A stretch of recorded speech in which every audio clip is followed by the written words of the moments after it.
Everyone, সবাই কেমন আছো? আশা করছি সবাই ভালো আছো। সরস্বতী পুজোর পরের দিন আমরা গেছিলাম ঠাকুর দেখতে, কারণ আদির পাপার অফিস ছুটি ছিল সেই দিন, তাই আমরা সেদিন ঠাকুর দেখতে গেছিলাম। সেই দিন সকালে যেহেতু ছুটি ছিল, দুজনা মিলে কি করছে দেখো। দুজন, আদি ওর পাপাকে গাড়িতে চাপিয়েছে, দিয়ে গাড়িতে করে ওকে নিয়ে যাবে। কি করছে শুধু দুজনা মিলে দেখো।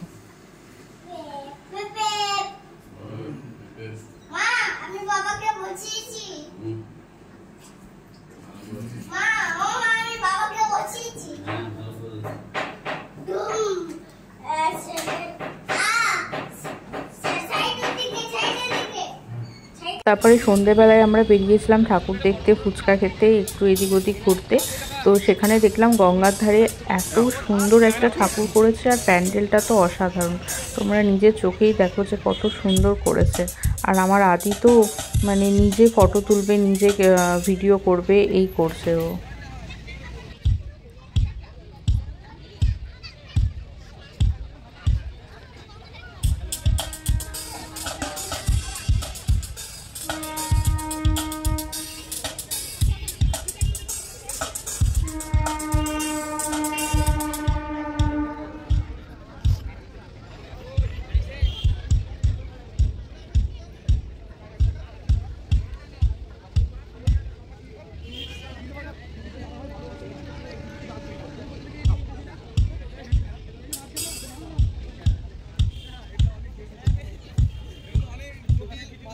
এখান থেকে বেরিয়ে আর একটা জায়গায় ঠাকুর দেখতে গেলাম। সেখানে গিয়ে আমি শুধু 10 মিনিট মানে ঠাকুরের দিকে তাকিয়েই ছিলাম, যে এত সুন্দর প্রতিমা আমি আগে কোনো দিন দেখিনি।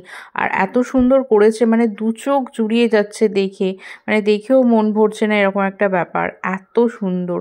তো তোমাদের ভিডিওটা ভালো লাগলে অবশ্যই একটা লাইক করো, শেয়ার করো, কমেন্ট করো।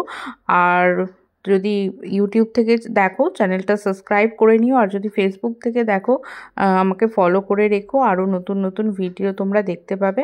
আর তোমরাও শুধু প্রতিমাটা দেখো যে কতটা সুন্দর একটা হাতের কাজ হতে পারে। তো আজকে তাহলে আসছি, সবাই ভালো থেকো, টাটা।